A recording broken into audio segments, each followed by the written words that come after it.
On top of this, of course, we have the requirement for environmental assessment of large-scale projects.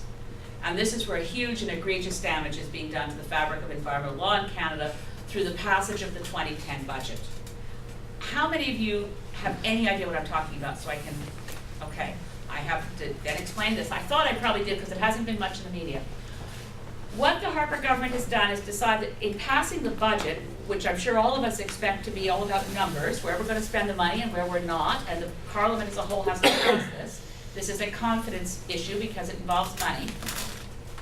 What they did in 2009 was stuff into that, gutting the Navigable Waters Protection Act by saying that a navigable water is no longer objectively defined by a body of water which is capable of being navigated, which has worked as a serviceable definition since 1867 when we brought in this law. They changed that to navigable as whatever the Minister of Transport says it is. So our objective standard is now John Baird's opinion. There are a number of other things they stuffed in there, including eliminating pay equity for women in the federal civil service and changing the requirements for reviewing takeover of Canadian corporations by the Foreign Investment Review. Needless to say, these were a chunk of things that had nothing to do with the budget, but they were passed because the opposition parties were terrified of an election. So it worked so well last time that this time more is being stuffed into the budget implementation bill. It's passed the House of Commons now, it's before the Senate.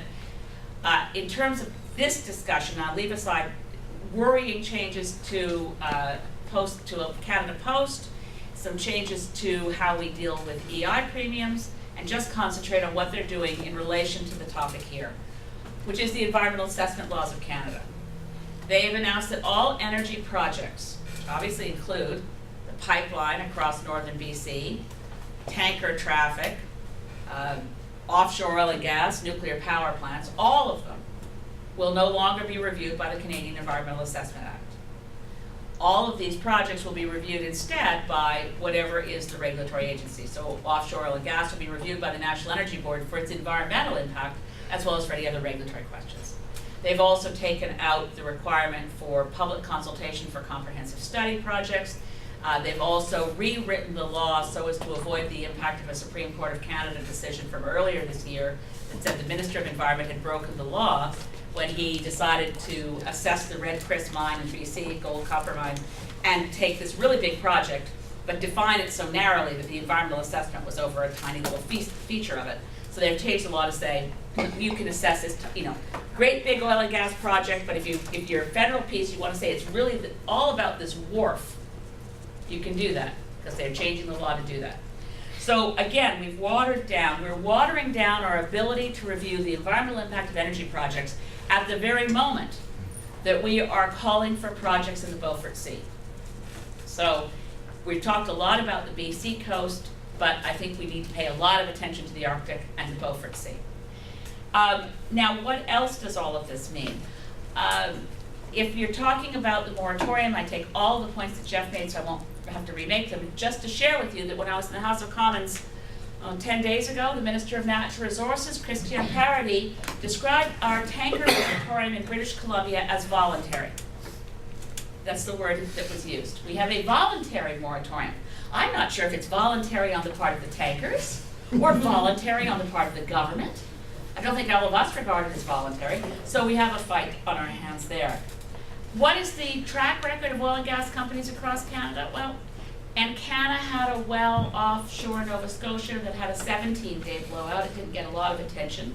Chevron is drilling right now, as you may have heard, offshore Newfoundland and Labrador with the aforementioned Mickey Mouse regulator. They are drilling in the Orphan Basin 1,000 meters deeper offshore than the BP well.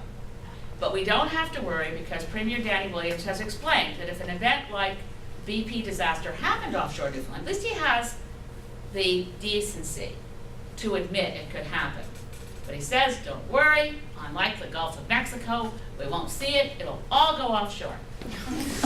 It'll go deeper out into the ocean. So, my only point in sharing about what do we learn, what are the lessons of BP, they are these. And the most fundamental message is we have such a serious addiction problem that we can't even recognize we're losing it when our addiction problem blows up in our face. And the BP disaster is our addiction to fossil fuels blowing up in our face. And if we can't make sure that we take a very serious commitment to get off oil, Sweden is the only country in the world that has a commitment to go off oil.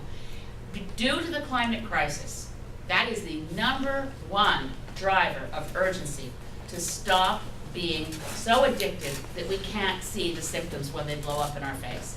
We can get off fossil fuels. We have all the technology one needs to do it. And I know that my time is about up, but that does not mean, just one quick little additional point. Right now, we're just about 10 days away from the G20 leaders coming to Canada, G8 leaders coming to Canada. Harper is keeping climate change off their agenda. Now, there has been some weakening on this point. The governments are pushing and saying we must discuss the climate crisis, because if we're going to have an agreement by Cancun in December, we need to have a preliminary talk in Canada in June. Our government is trying to block that. So in the time available between now and then, I really ought to, in addition to asking you to give money to Sierra Club and Dogwood Initiative, your other piece of homework, if you're willing to take any from me, is please write some letters to newspapers across Canada, push as hard as you can in any radio call-in shows, pushing on CBC's website, any place you find a voice and opinion, to say it's unconscionable for our government, in the wake of the BP disaster, to weaken our oil and gas regs by removing environmental assessment of oil and gas and other energy projects, and refuse to allow world leaders who are coming to Canada to sit inside an enormous, corridor of excess security at great cost to us as taxpayers. For God's sakes, at least let them talk about something worthwhile inside their bubble. We must allow climate change to be at the top of the global agenda, just as it is in our own lives. Thank you.